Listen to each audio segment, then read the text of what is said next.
Hello दोस्तों। Video शुरू करने से पहले आपको बताना चाहूँगा कि हमारे यहाँ पे इस तरह की कुछ सर्विसेज हैं वो प्रोवाइड करते हैं। जीएसटी की रजिस्ट्रेशन हो गई, जीएसटी की रिटर्न्स हो गई, इनकम टैक्स की रिटर्नें हो गई, टीडीएस की रिटर्नें हो गई, पैन कार्ड हो गया, टैन कार्ड हो गया, टैक्स ऑडिट हो गया, पार्ट टाइम अकाउंटिंग के वर्क किए जाते हैं। और इन सब के अलावा हम 3 तरह की इंश्योरेंस प्रोवाइड करते हैं: कार की इंश्योरेंस, बाइक की इंश्योरेंस और हेल्थ इंश्योरेंस। हेल्थ इंश्योरेंस हमारे पास इस तरह की इंश्योरेंस है कि जिसमें आपको एक बार ही प्रीमियम पे करना पड़ेगा और ज़िंदगी भर हेल्थ इंश्योरेंस का बेनिफिट जो है वो आप ले सकते हैं। तो चलिए शुरू करते हैं वीडियो।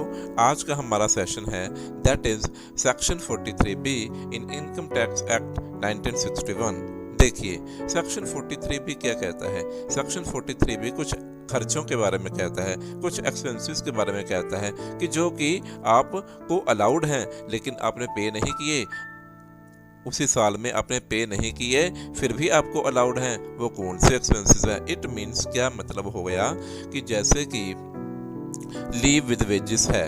लीव विद वेजेस जो एम्प्लॉयर एम्प्लॉय को प्रोवाइड करता है, वो उन्होंने लीव विद वेजेस मार्च 2000, मान लीजिए 21-22 की बैलेंस शीट हम बना रहे हैं, तो मार्च 2022 में वो लीव विद वेजेस जो है वो पे नहीं किया।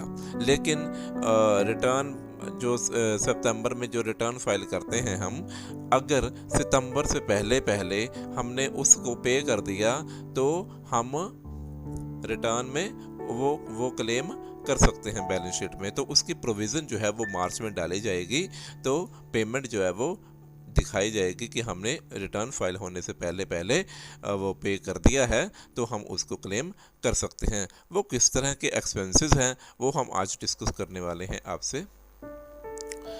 वो एक्सपेंसेस हैं जैसे कि एनी टैक्स, कोई भी टैक्स हो, ड्यूटी, सेस और fee paid under any law in force is allowed as a deduction when it is paid. This includes GST हो गया, कस्टम ड्यूटी हो गई और एनी अदर टैक्सेस और cesses paid. Interest paid on these taxes are also eligible for deduction. ठीक है दोस्तों, इन taxes के ऊपर अगर कोई इंटरेस्ट भी पे किया है तो वो भी एलिजिबल है।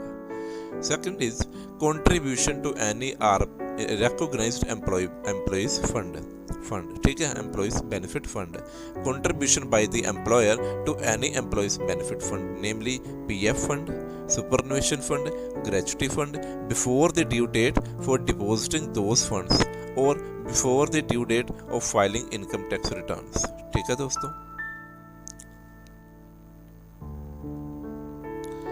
बोनस और commission payable to employees. Bonus और, लेकिन ये है कि जो ड्यू डेट होती है पीएफ जमा करवाने की, जैसे एवरी मंथ 15 की ड्यू डेट होती है, तो ड्यू डेट से पहले डिपॉजिट होना चाहिए। ठीक है दोस्तों, बोनस और commission payable to employees, this amount should be the actual bonus or commission paid to employees and not dividends payable to them as shareholder। dividend को हम इस एक्सपेंसेस में कंसीडर नहीं करेंगे। जो कंपनीज जिन्होंने शेयर लिए होते हैं कंपनीज के, वो कुछ कंपनीज डिविडेंड प्रोवाइड करती हैं अपने प्रॉफिट के ऊपर, वो वाला जो डिविडेंड है, वो मतलब जो डिविडेंड है वो इस शेयर में कंसीडर नहीं किया जाएगा। Interest on borrowing from public financial institution or state financial corporation in accordance with the conditions governing such loan। ठीक है दोस्तों, interest on loans and advances from scheduled bank in accordance with the conditions governing such loan. Interest on loan हो गया, interest on borrowing from public financial हो गया, leave encashment हो गया provided by an employer to his employees, payment to Indian railways. ठीक है दोस्तों, इस तरह के जो एक्सपेंसेस हैं ये आप स्क्रीनशॉट ले सकते हैं। इस तरह के जो एक्सपेंसेस हैं ये आप मार्च 2022 में प्रोविज़न डाल करके जिस मार्च के जो खर्चे हैं उनकी जो ड्यू डेट है, अगर ड्यू डेट से पहले पहले ड्यू डेट पे आपने पेमेंट कर दी है तो आप उसको क्लेम कर सकते हैं। क्योंकि ड्यू डेट, मान लीजिए पीएफ की ड्यू डेट की बात कर लेते हैं। पीएफ की जो ड्यू डेट है वो है मार्च की जो ड्यू डेट है दैट इज 15 अप्रैल। तो 15 अप्रैल इट मीन्स कि नेक्स्ट ईयर में चला गया, लेकिन वो मार्च में आप प्रोविजन डाल करके क्लेम कर सकते हो। अगर 15 से बाद किया तो वो तो क्लेम ही नहीं होगा, वो तो डिसअलाउड हो जाएगा। ड्यू डेट से तो पहले होना चाहिए, चाहे वो अगले साल में हो।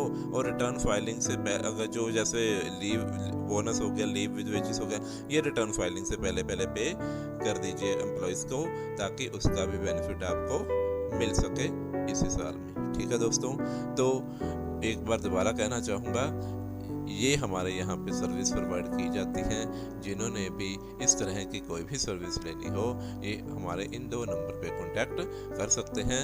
तो वीडियो देखने के लिए धन्यवाद। अगर कुछ समझ में नहीं आया हो, मुझे कमेंट में डालिएगा, बताइएगा क्या नहीं समझ में आया। मैं दोबारा से आपको और क्लैरिटी के साथ वीडियो अपलोड करूँगा। तो वीडियो को देखने के लिए थैंक यू फॉर वॉचिंग।